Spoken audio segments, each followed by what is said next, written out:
들보는 깨닫지 못하느냐? 보라, 내 눈 속에 있는 들보가 있는데 어찌하여 형제에게 말하기를 나로 내 눈 속에 있는 티를 빼게 하라 하겠느냐? 외식하는 자여, 먼저 내 눈 속에 들보를 빼어라. 그 후에야 밝히 보고 형제 눈 속에 티를 빼리라. 예. 너희가 비판하는 그 비판으로 비판을 받는다라는 것은 우리가 이웃을 비판하는 그 비판, 그 말, 그 지식이 곧 우리 안에 있는 것이기 때문에 그것으로 우리가 비판을 받는다는 것입니다. 하나님이 우리의 최종적인 심판의 권위자라고 한다면 그 하나님이 우리를 심판하는 근거가 어디에 있느냐에 관한 것입니다. 하나님이 나를 심판하실 때 나의 무엇을 심판하시는 것일까? 내가 다른 이웃을 어떤 세계관으로 대하고 있느냐에 따라서 그것으로 심판하신다는 거. 그러니까 제가 항상 말씀드리잖아요. 그러니까 초월적인 영역은 우리 현상기 안에 단절돼 있어요. 우리가 하나님이라는 분을 믿는다고 할 때 그 하나님을 어떻게 만들어내냐? 인간관계 안에서 만들어내요. 다른 길은 없는. 그러니까 그 사람이 타자를 어떻게 대하느냐에 따라서 그 사람의 신간이 나와요. 아까 말씀 나눴던 것처럼 그런 목사님이 성도들을 그렇게 대하잖아요. 그 목사님이 믿고 있는 신간은 그거예요. 제가 이게 성도를 이렇게 대하잖아요. 그 대함이 단순히 이웃을 대하거나 성도를 대하는 차원이 아니라 저의 신간의 표현이에요. 그렇게 결정이 되는 거예요. 우린 지난 강의에서 고난 속에 있는 욥을 위로하는 세 친구에 대해서 나누었습니다. 그들은 자신들의 율법적 선악 판단으로 고난 속에 있는 욥을 위로하고 가르쳤습니다. 그러나 그들의 위로는 잘못된 것이고 옳지 않았습니다. 그들은 자신들의 율법으로 형제를 심판하였습니다. 그들이 형제의 눈 속에 있는 티를 빼내지 못한 이유는 그들 안에 선악 판단의 들보가 박혀 있었기 때문입니다. 선악과 먹은 모든 아담들은 자신의 선악 판단으로 사람과 이웃과 세계를 봅니다. 그것을 흔히 세계관이라고 합니다. 이 세계관 안에는 집단의 전통이나 철학이나 이념이 통합되어 한 사람의 삶의 목적과 방향과 태도를 결정합니다. 율법의 선악 구조 안에 갇혀 있는 사람은 내 안에 있는 나의 율법으로 선과 악을 구분하고 판단합니다. 그리고 이것은 선한 것이고 저것은 악한 것이기 때문에 악을 멀리하고 선을 가까이 해야 한다는 삶의 방식이 나오게 됩니다. 이런 삶의 태도와 방식을 성경은 좌와 우로 치우친다라고 설명합니다. 성경에서 그 좌로나 우로나 치우치지 말라 그래. 이게 뭐냐면요. 그러니까 극단에 빠지지 말라는 얘기가 아니라요. 너가 그 선악 판단의 주인 노릇으로 이 세계관을 바라보지 말라는 얘기예요. 어떤 극단적인 어떤 철학이 아니라 다 그래요. 좌와 우로 치우치지 말라는 얘기는 이 세상을 판단하는 주체가 너가 아니다. 그걸 내려놓는 게 자기 죽음이에요. 그게 없으면 사람은 죽어요, 진짜요. 그게 없으면 죽거든요. 근데 그걸 내려놓는 게 이제 선악 판단의 주인에서 자아를 죽이는 거죠. 그래서 하나님의 백성은 이렇게 좌와 우로 치우치는 삶, 선악 판단의 주체를 내가 가지고 있고 그것으로 형제를 비판하고 정죄하고 심판하는 삶에서 멀리하라고 하는 것입니다. 그 다음 두 개를 하나로 집사님 한번 읽어주세요. 쉽게 말하면 성경이 말하는 율법으로 선악을 판단하는 것은 이론적인 세계관으로 선과 악을 내가 구분하고 판단하는 것이라 할 수 있습니다. 하나님이 선한 분, 사탄은 악한 존재, 번영과 성공은 선한 것, 불행과 실패는 악한 것, 이런 식의 이원론이 형성됩니다. 그러나 복음은 이 이원론을 구분해서 우리를 하나로 만들고 완성합니다. 선과 악을 판단하는 것이 아니라 선악이 내 안에서 하나로 완성되는 것이라 할 수 있습니다. 이게 1원론, 2원론 한 말씀 드렸나요? 집사님? 안 들은 것 같아요. 네. 그러니까 제가 맨 처음에 초기 기독교 공동체는 유대교에서 나왔다고 그거 했죠? 했어요. 네.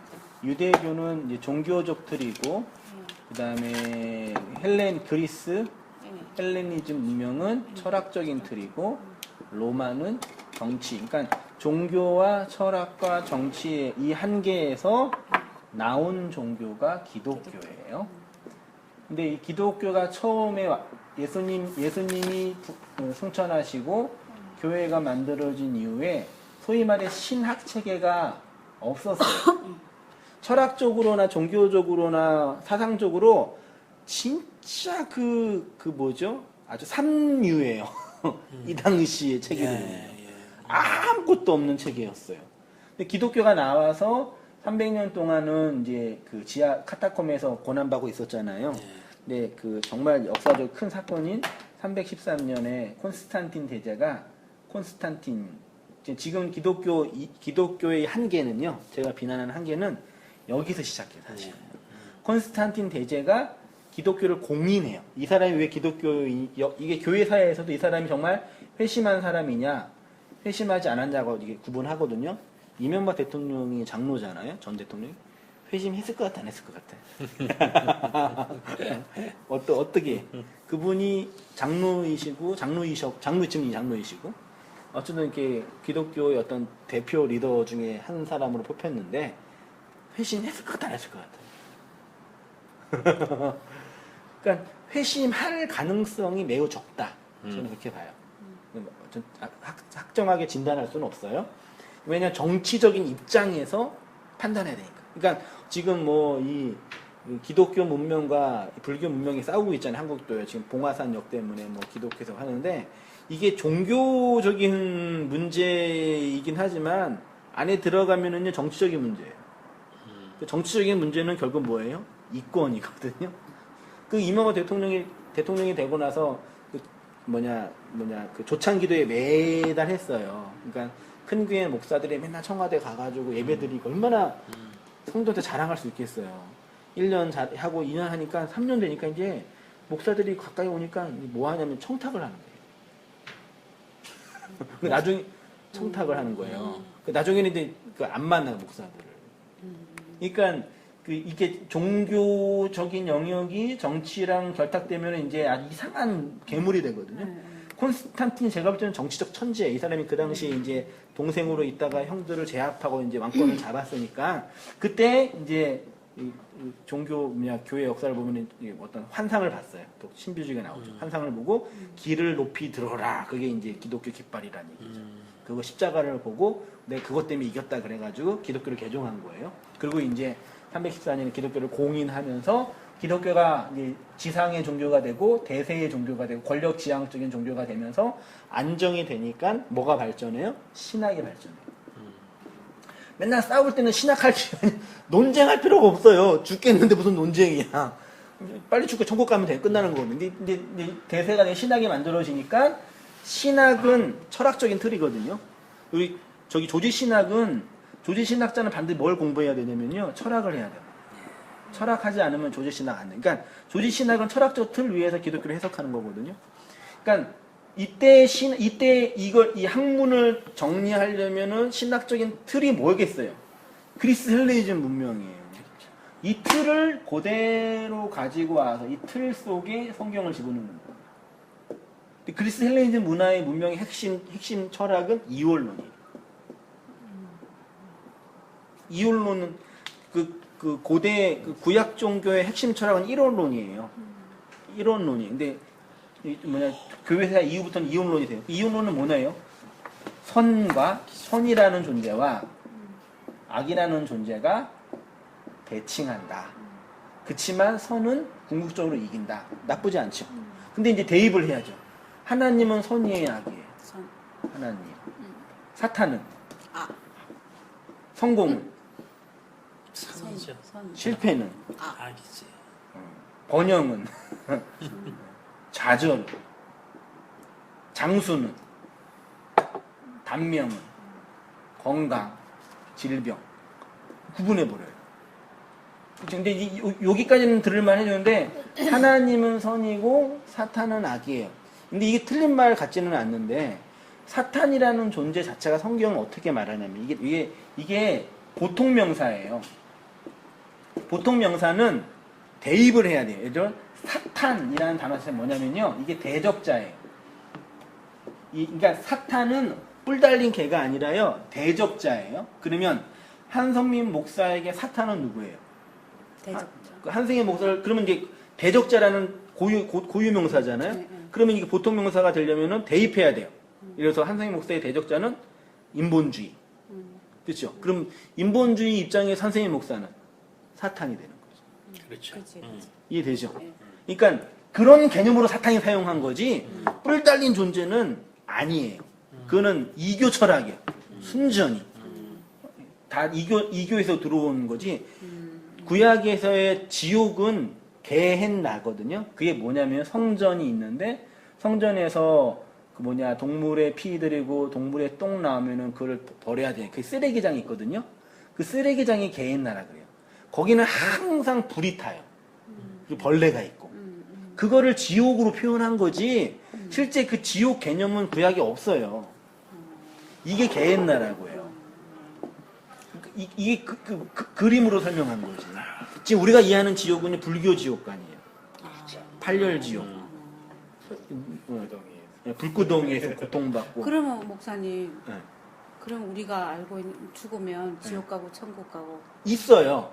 근데 그 천국과 지옥의 고통은 그 막 혀 잘리고 막 팔 잘리고 그런 개념이 아니에요. 아이고. 나중에 공부하지만 그런 물리적인 고통이라면 예. 참을만 하지 않나요? 웬만한 어떤 좀 이렇게 좀 독한 사람은?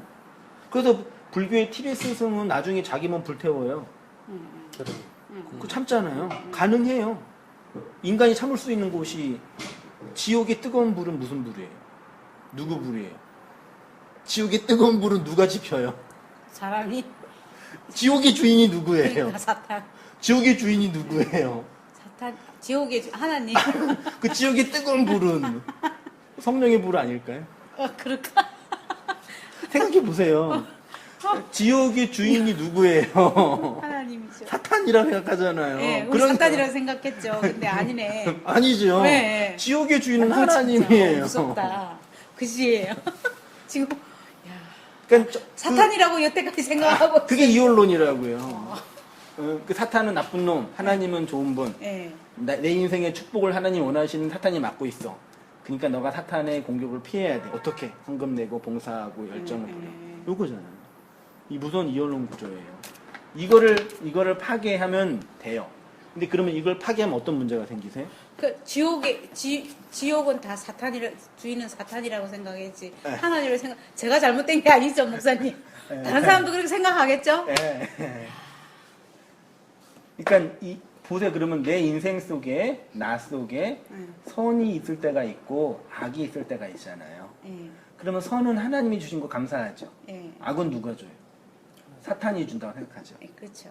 근데 이건 누가 줘요? 하나님. 하나님. 그럼 이 문제가 뭐냐면 하나님 왜 주는데요? 그러면? 그러니까 여기 문제예요. 예. 여기서 해결을 해야 되는 거예요.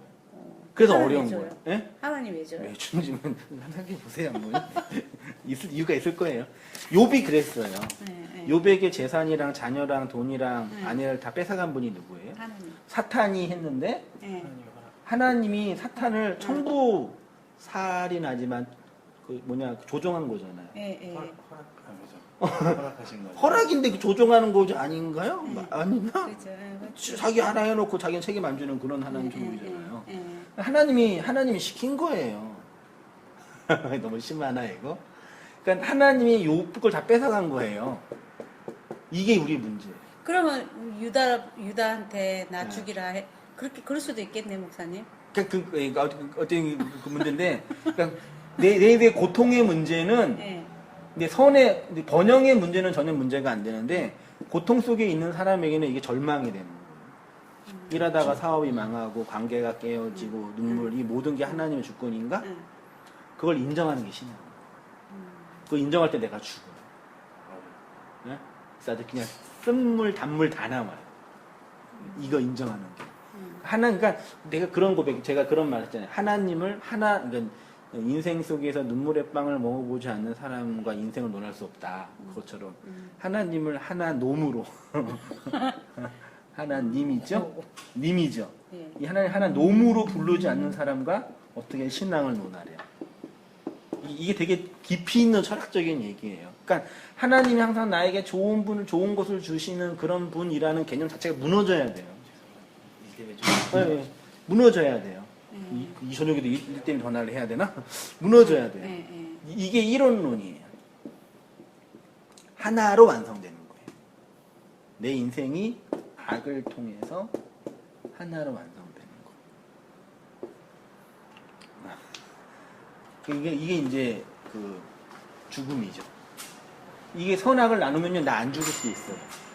진짜 안 죽을 수 있어요. 충분히 지킬 수 있어, 나는. 하나님은 나한테 복 주시는 좋으신 분이고, 내가 지금 아직 시간이 안 됐고, 저 개척교회 하니까 주위에 그 어른들이 항상 이제 응원해 주잖아요. 하나님이 인고의 시간을 주시려고 그러시고. 그게 이제 거짓말이라는 얘기죠. 제 친구 한 명이 화성에다 이제 교회 개척을 했어요. 그게 교회가 반석 위의 교회예요. 이름 예쁘죠? 그래서 우리 조카 이름이 반석이. 반석 위의 교회인데 이름 예쁘다고 문자로 왔는데 네. 이제 반석 위에서 너랑 네 식구들이 거기서 혼자 이렇게 추겁게 있어야 되는데 뭐 어떡하냐 그러니까 춥지 않을 거니까 우리 교회 히터가 잘 돼 있다고. 그거는 그 히터 가지고 안 될 걸 그랬죠. 그걸로는 안 될 걸. 그러니까 뭐냐 축복을 해줘야지. 네. 저주라니까. 네. 네가 목사한 것 자체가 네 가족들에겐 저주라고.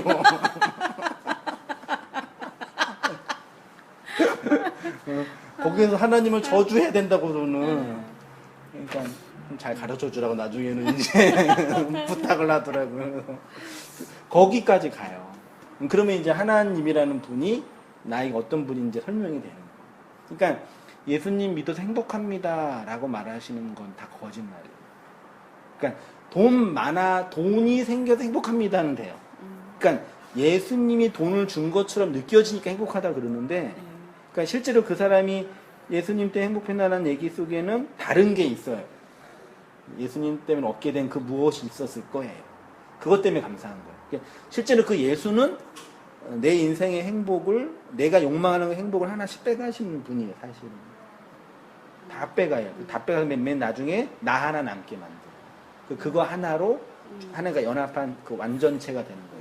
그게 아니, 근데- 여기 은혜와 섭리 앞에 내가 끌려가고 있는 나의 모습 속에서 예, 감사도 나오죠.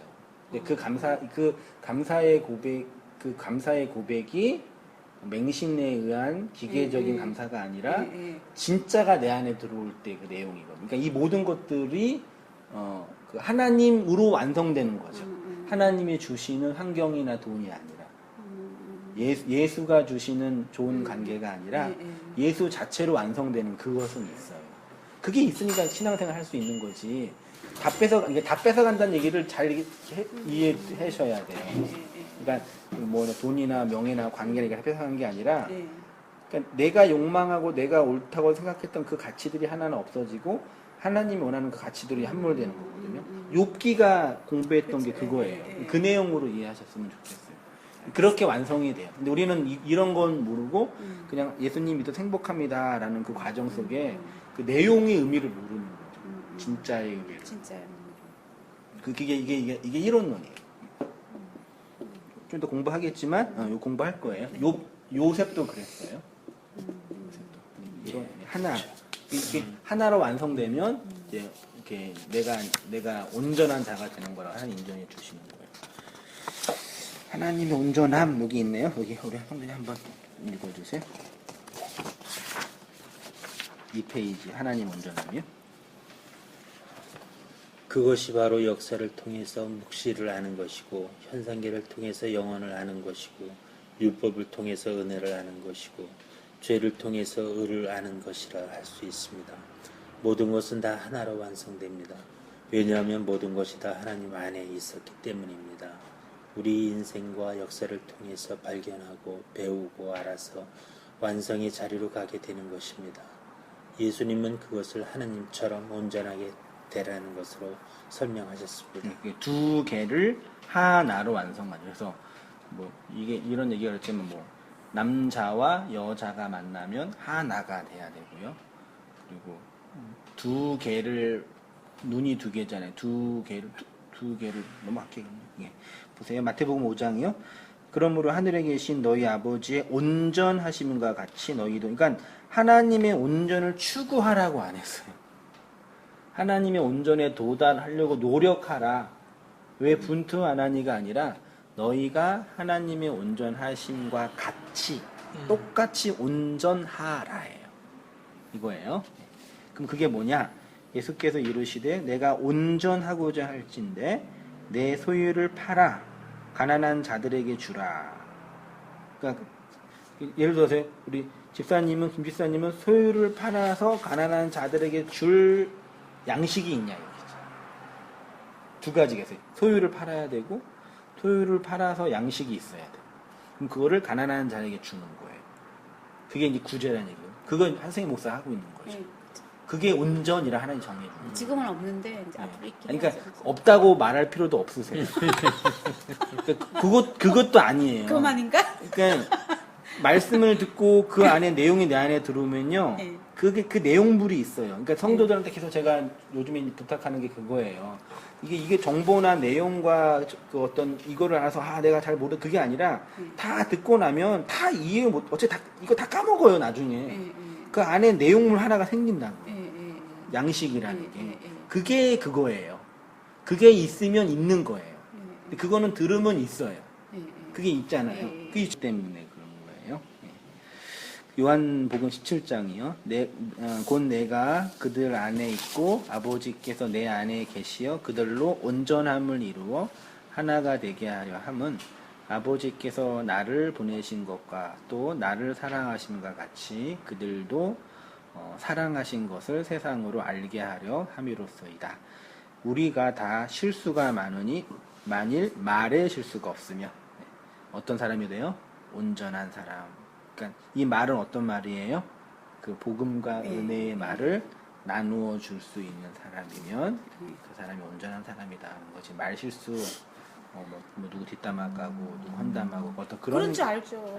목사님 그런 줄 알지. 누가 지금은 이게 이제 뭐 이게 말에 대한 그렇게 말씀을 하시면 알아요. 그 말이 아니라는구나 이제 계속 이제 듣고 하잖아요. 그렇게 보니까 그게 아닌 줄 아는데 그 전에는 정말 그런 줄 알았어요. 본문만 도 그렇게 보이죠. 그렇죠. 번역을 또 그렇게 예, 하셨으니까. 예. 말에 실수가 없으면 그 말이에요. 예. 어느 때나 하나님을 본 사람이 없으되 예. 만일 우리가 서로 사랑하면 네. 하나님이 우리 안에 거하시고 그의 사랑이 우리 안에서 온전히 이루어지느니라. 그러니까 하나님을 본 사람이 없지만 사랑하면이에요. 그러니까 형제를 사랑한다는 얘기는 뭐냐면 율법에 갇혀 있는 사람에게 은혜의 내용을 말하는 게 그 형제를 사랑하는 거예요. 그게 사랑이 된 거예요. 이로써 우리 사랑이 우리에게 온전히 이루어진 것은 근데 내 안에 그 사랑이 온전히 이루어졌으니까 그 사랑의 말을 전할 수가 있는 거죠. 온전히 그러니까 심판 날에 담대함을 가지게 하려 함이니 주께서 그러하심과 같이 우리도 이 세상에서 그러하니라. 그러니까 그 여러 그 장로님이나 권사님들의 그 임종을 이렇게 책이나 감정을 통해서 보면서 이 땅에서 열심히 종교적인 수행을 통해서 하나님을 섬겼던 분들이 그런 죽음의 공포 앞에서 쩔쩔매시더라고요. 그러니까 내 욕망을 이게 추구했던 방식으로 움직이는 거죠. 그게 이제 그 얘기 들으면서 기독교가 궁극적으로 이 땅에서 줄 수 있는 최고의 가치는 뭐 번영도 아니고 건강도 아니고 죽음 앞에 서는 건데 그거 하나 못 준 게 그게 진짜 기독교냐. 오늘 새로 등록하신 그 집단이나 그런 이제 신방하면서 그런 얘기를 했거든요. 그래서 그분이 하시는 말이 나는 이미 그 한국의 이제 기성교회나 전통교회는 그런 걸 보면 구원이 없다고 본다. 오늘 누가 새로 등록했어요? 그러니까 뭐 옛날에 등록했던 분이 제가 신방에서 이제 면담 겸 이제 의사 타진 말씀 한 거거든요. 근데 그렇게 얘기하시더라고요. 그래서 이제 온당교회 설교는 한 6개월 듣고 계셨대요. 듣고 있는데 상황이 있으니까 아직 이제 정리 못 하셔가지고 고민하고 있는데 어쩔 수 없이 다니고 있으니까 근데 최소한 그 그 기존 교회나 전통 교회는 자기 신학과 경험으로는 이건 구원이 있을 수 있는 구조가 아니다라고 이제 판단한 것이죠. 네, 그게 옳고 그름의 문제가 아니라 제 생각이에요. 솔직히 제 생각이거든요.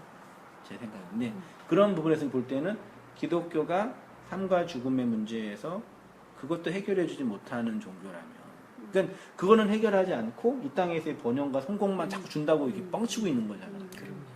거짓말만 하고 못 줘요 우리가. 목사도 못 주고 아무도 못 줘요.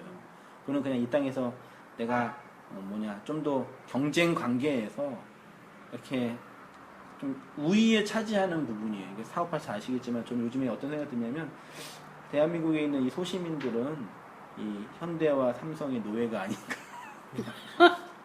왜냐면 다 이거 쓰잖아요. 그러니까 어떤 선점을 하려면요 공급을 해야 돼요. 우리는 뭐하는 다 소비층이잖아요. 소비층은 그냥 열심히 이게 돈 벌고 쓰는 거니까 한 달에 100만 원 버는 사람이 휴대폰 요금 10만 원 쓰는 건 이건 말이 안 돼요. 그지. 저는 그렇게 생각하거든요. 근데 대부분 젊은이들은 기본적인 생각, 그러니까 왜 그랬냐, 그러니까 정부가랑 이 대기업이 다 짜고 그게 다 세뇌시킨 거예요. 난 전 용납이 안 돼요. 저는 생각적으로. 근데 그게 그렇게 이제 소비만 계속 가서 돈을 좀 벌려면은 이 공급을 잘하면 된다. 그건 알겠어요. 사업하시는 두 분께서 좀 잘 하셔서 그러면 이 세상이 좀 피튀기게 싸워야 해요. 선점의 문제잖아요. 누가 더 강하게 빨리 선점하냐, 그다음 못하게 하냐 이거거더라고요. 올라가냐, 못 올라오게 하냐 그 문제니까 많이 벌어도 자랑할 거 없고 못 벌어도 자괴감 없겠다 그런 생각이 들더라고요. 그러니까 그런 건 세상의 논리니까 정글이니까 뭐 정글은 강자만 살잖아요. 어쩔 수 없잖아요. 그래서 이제 백성들이 필요하니까 이제 사회복지 한다고 이제 그냥 번지르하게 모양새만 하고 있는 게 오늘날 시대인데 그런 세상에서 목사나 교회들이 여러분 성공할 수 있어요. 하나님이 도와주세요. 그러니까 완전히 이건 희망 고문이죠. 현실을 좀 직사하게 하고 너는 스카이가 안 나와가지고 더 이상 한계가 안 돼. 현실이잖아요. 나는 그 대학교도 이제 지방대 나왔지만 대학교를 그렇게 유명대에 가는 이유가 뭐냐 되게 고민했었거든요. 근데 나와서 보니까 인류대는 대학교가 인류가 아니라 동문들이 다 이렇게 만들어 놨더라. 우리나라는 서울대에서 만들어 놨어요. 그러니까 서울대 나오면 뭐가 좋냐면 그 동문들이 만들어 놓은 판 속에 들어갈 수가 있는. 저도 이제 그래서 인류대 보낸다 그런 거예요. 근데 그건 대학교 졸업하고 알았으니까 이제 어쩔 수 없는 거지. 그 이 세상의 법칙이더라고요. 법칙이죠. 그러니까 그러면 이 세상에서 법칙을 하려면 성공하는 이 세상의 법칙에서 잘 이렇게 해야 되니까 기독교 실업인들이 정말 그런 부분에서는 이걸 잘 버틸 수 있을지가 이제 고민이에요. 그래서 뭐 어느 게 장로님들은 뭐 이번에 군수 비리했던 그분도 교회 하나 세웠어요. 돈 벌어서 비리한 걸로. 그리고 교회 창고에다 비밀방 만들어 놓고 장로님이. 그러니까 잘 이용하는 거죠. 또 교회에서는 또 하나님께서 복 주신 장로님이라고 얼마나 떠벌렸겠어요. 그러니까 더 화가 나는 거죠. 그러니까 뭐 실패하고 돈을 많이 못 버는 분들은 계속 자괴감 속에 있고 하나님 복 주시지 않은 건가? 하나님 그렇게 생각하잖아요. 그럼 말도 안 되는 얘기예요. 그런 부분에서 이게 그거죠. 모든 것의 근원인 하나님이세요. 이러한 온전한 상태에 도달하기 위해서는 이 역사의 악과 고통을 통해서 하나님의 온전에 도달해야 되는데 그것은 이 모든 악과 고통의 근원이 하나님에게 있고 하나님에게서부터 시작되었음을 인정하고 받아들이는 것에서부터 출발한다. 이거예요. 저도 집사람이랑 저랑 이제 개척하면서 마지막에 그걸 인정하기 좀 힘들었죠. 하나님이 주신 복과 은혜 함께 하셔도 교회는 망할 수 있다. 그거는 개척교회 목사에게는 사형 선고거든요. 맞죠? 그렇죠. 교회가 망해도 하나님의 저주는 아니다. 그럼 뭐냐? 내가 못해서 그렇다. 그렇게 묻는 거죠. 그런 부분이 이제 그래서 이 땅에서는 어쨌든 살려면 어쨌든 경쟁할 수밖에 없는 실력이니까 실력을 쌓고 잘 준비하고 더우니까 설교나 전달이나 말씀이나 이런 부분에서 좀 고민하게 되고 날 만들어가게 되는 것 같아요. 그런 겁니다. 당신들이 나를 이곳에 팔았다고 해서 근심하지 마소서, 한탄하지 마소서. 하나님이 생명을 구원하시려고 나를 당신들보다 먼저 보내셨나. 이거는 우리의 인생의 고통에서 하나님 은혜를 주려고 그런 얘기가 아니고 사실은 원래는 우리를 구원하기 위해서 이 세상에 먼저 오신 예수님을 예표하는 거거든요. 이 뭘 말씀드리고 싶냐면 요셉이 역사를 해석하는 방식 속에 하나님에 대한 이해가 어떻게 있냐를 보고 싶은 거예요. 요셉을 애굽으로 보낸 주체는 하나님입니다. 그런데 그 방식이 형들의 죄와 악을 사용해서라는 것이 우리를 당황스럽게 합니다. 인간은 악한 존재이지만 하나님은 선한 분이시기 때문에 인간의 악을 통해서 선을 이루시는 분이라고 생각합니다. 그러나 하나님에 대한 이해는 하나님은 선해야 된다는 콤플렉스에 갇혀 있는 착한 그리스도인들의 보편적 욕망인 듯 합니다. 여러분 정말 하나님은 선하고 착하신 분이십니까? 지옥을 만드시고 프로크루스테스의 침대, 그러니까 침대가 있는데 이게 지나가는 나그네 데리고 와서 이제 침대에 눕혀요. 키가 크면 다리를 자르고 침대보다 작으면 늘리고. 하나님이 그런 분 아니에요? 생각해 보세요. 자, 야, 천국에 가는 방법 예수 믿음, 안 믿으면 지옥 했잖아요. 보놓고 너 안 믿어? 지옥. 믿어? 천국. 이거잖아요. 아닌가요? 그런 분이에요, 하나님이요. 나쁘신 분이에요. 자신의 기준에 맞지 않으면 지옥에 보내는 분 아닌가요? 그래서인지 우리도 전도라는 것을 할 때 그런 하나님을 포장하고 변호하려는 태도로 전도를 하는 것 같습니다. 그래서 대부분의 교인들은 전도라는 것을 못하지요. 이걸 제일 하나님을 포장 제일 잘하는 사람이 누구예요? 목사잖아요. 그래서 이제 전도용 하나님, 영업용 하나님 해가지고. 그러니까 저는 영업을 못해요. 어쩔 수 없이 이게 될 수 있는 구조가 아니에요. 이게 나중에라도 교회가 커지면 가능성 있으면 영업용 하나님 이게 고생하니까 교회가 커졌더라. 될 수 있잖아요. 근데 지금은 또 안 되잖아요. 그러니까 앞으로 될 거다라는 가능성만 이런 들어본 적이 있습니다. 예수님은 좋지만 예수 믿는 사람들이 별로라 믿지 않는다는 것입니다. 그것은 자기를 정당화 3페이지 맨이에요. 하려는 죄인들의 구차한 변명일 뿐입니다. 예수님을 진짜 만난 사람 치고 그 예수가 3페이지죠. 네, 알고 있어요. 그 예수가 내가 원하는 좋은 것만 주시는 분이라고 생각한다면 그것은 반쪽짜리 예수이고 반쪽짜리 구원입니다. 자신들의 종교적 신념일 뿐 복음의 진리와 아무런 상관이 없는 것입니다. 우리가 하나님을 그렇게 착하고 좋으신 분으로 포장하거나 변호할 필요는 없습니다. 하나님이 나에게 이렇게 좋은 것을 주셨습니다. 하나님 참 좋으신 분입니다. 실제로는 아닌데 하나님의 권력이 어쩔 수 없이 복종하는 그런 식의 하나님에 대한 이해는 오히려 왜곡된 하나님을 증거하는 것입니다. 한번 진지하게 생각해 보십시오. 하나님이 항상 여러분에게 좋은 분으로 계십니까?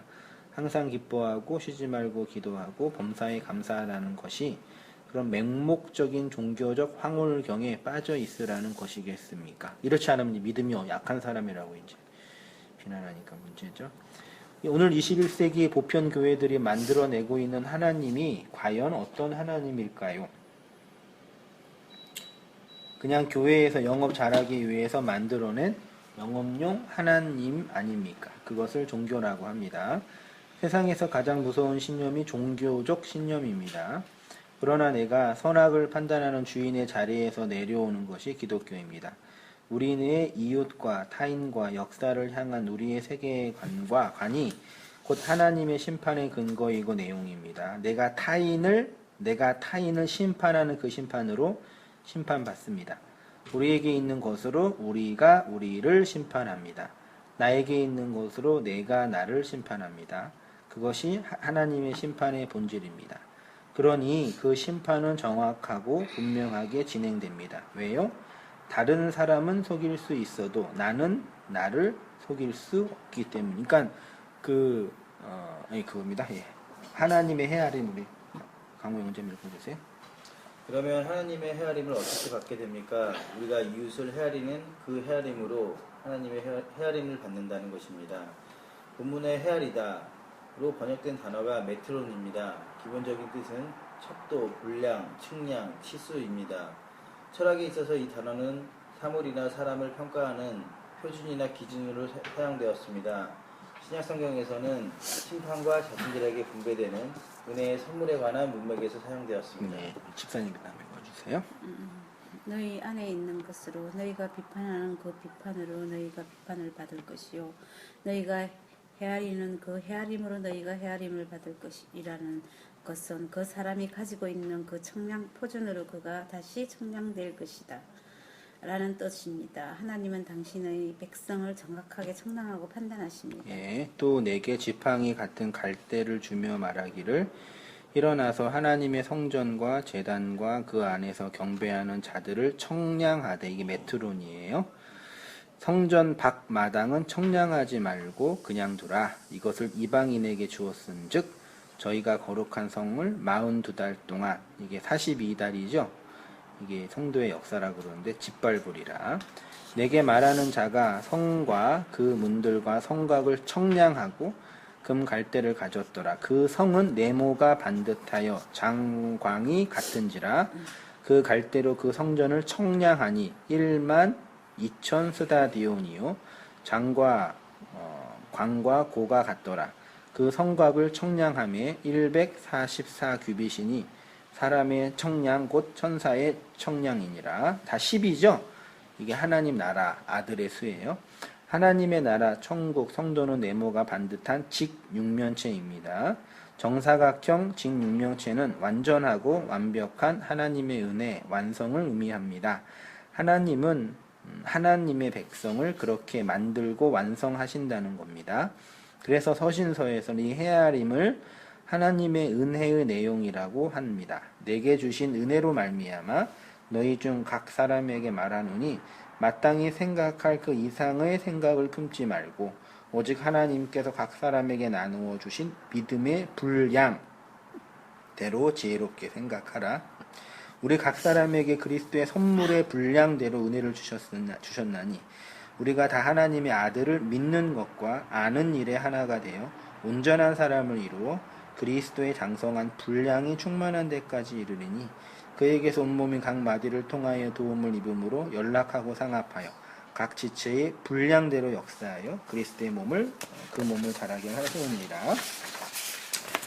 하나님의 은혜가 각 지체의 분량대로 역사한다라는 것은 하나님이 주신 은혜대로 하나님이 일하신다는 뜻이 아닙니다. 그리스도의 몸인 교회가 어떻게 역사하는가? 그것은 하나님이 주신 은혜의 그 상태, 내용, 양에 의해서 역사한다는 것입니다. 하나님은 당신이 나누어 주신 그 은혜를 통해서 일하십니다. 그 다음 한번 성도님 읽어주세요. 은혜 보존의 법칙. 그래서 사랑받는 사람이 사랑할 수 있고 은혜를 받은 사람이 은혜를 나누어 줄 수 있는 것입니다. 생명은 생명에게서 전달되고 은혜는 은혜를 통해서 전달됩니다. 주전자의 물이 끓기 위해서는 열이 전달되어야 합니다. 그냥 있으면 물은 식습니다. 없음이 있음이 되기 위해서는 노력하고 애쓰는 것이 아니라 있는 존재가 되어야 합니다. 그러니까 제가 늘 말씀드리는 생명이 있는 자는 그 생명을 전하는 자가 되고 없는 자는 아무리 노력하고 애써도 생명과 무관없는 삶을 산다는 것입니다. 성경은 그것을 율법의 구조 안에서 배설물로 나타나는 죽은 행실이라고 합니다. 히브리서 6장 1절. 그러므로 우리가 그리스도의 도의 초보를 버리고 죽은 행실을 회개함과 하나님께 대한 신앙과 하물며 영원하신 성령으로 말미암아 흠없는 자기를 하나님께 드린 그리스도의 피가 어찌 너희 양심을 죽은 행실에서 깨끗하게 하고 살아계신 하나님을 섬기게 하지 못하겠느냐. 예, 말씀을 배운다고 하는 여러분들을 보면서 그런 답답함이 있습니다. 그래요. 율법주의가 나쁘고 기복주의가 비성경적이며 신비주의가 문제가 있는 것을 알았습니다. 그런데 우리의 영혼의 상태와 생명력은 이전보다 나아진 것이 별로 없습니다. 왜 그럴까요? 진짜 생명이 없기 때문입니다. 잘못된 것을 비판하는 것, 아닌 것을 확인하는 것만으로는 이 영적 전쟁터에서 진짜 생명을 간직하고 그 생명을 누리고 흘려주는 존재와 삶은 다른 영역이라는 것입니다. 문제를 제기하고 비판하는 것은 조금 어려운 일이지만 정답을 찾고 대안을 만들어 가는 것은 훨씬 더 어려운 일이기 때문입니다. 누군가를 율법으로 심판하는 것은 내가 율법 안에 갇혀 있기 때문입니다. 누군가에게 은혜의 양식을 제공할 수 있다라는 것은 그가 먼저 은혜의 양식을 먹고 안식과 쉼을 얻고 있다는 증거입니다. 그래서 이 본문이 마태복음 7장에 있는 것입니다. 5장에서 하늘의 복과 율법을 완성한 예수 그리스도의 사역을 알아 그 사랑을 구제와 기도와 금식으로 나누어 주는 사람에게 이 본문이 주어진 것입니다. 너희 안에 있는 그거, 그 사랑, 그 은혜, 그 진리로 너희가 헤아림을 받을 것이라고 하시는 것입니다. 물론 반대도 성립됩니다. 너희 안에 있는 그것으로 너희가 심판을 받게 된다는 것입니다. 그러니까 우리를 심판하는 주체는 하나님이신 건 사실이지만 하나님이 너 내 말 안 들었어? 너 이제 죽었어. 이런 분이 아니란 얘기예요. 사실은. 보세요. 그러니 우리가 이 본문을 다시금 대하면서 우리 자신을 깊이 있게 돌아보고 성찰해야 합니다. 우리 안에 있는 그 말씀, 그 지식, 그 진리, 그 세계관, 그 역사관, 그것이 나를 하나님 앞에 세우는 검사가 됩니다. 그래서 최후의 심판에는 어느 누구도 변명할 수가 없습니다. 왜냐하면 내가 나를 심판하기 때문입니다. 말씀드렸듯이 외식에 능한 사람은 다른 사람을 속일 수 있지만 하나님과 자기 자신은 속일 수 없습니다. 그런 의미에서 사람들이 지옥에 가는 것은 하나님이 그를 심판해서 지옥으로 보내는 것이라기보다 자신 안에 있는 그것으로 자기 스스로 지옥에 가는 것입니다. 그에게는 천국의 찬란한 빛이 자신을 태우는 지옥의 빛이 되기 때문입니다. 내 안에 있는 그 말이, 그 지식이, 그 세계관이 나를 심판하고 정죄합니다. 그러니 여러분 안에 무엇이 있는지 확인해 보시기 바랍니다. 여러분 안에 어떤 말이 있는지, 누구의 말이 있는지 돌아보시기 바랍니다. 그리고 그 말이 여러분에게 진짜 생명을 주었듯이 여러분의 이웃들에게도 그 생명을 전달해주는 주의 백성이 되시길 바랍니다. 한 줄 평가는 그렇고 한 줄 느낌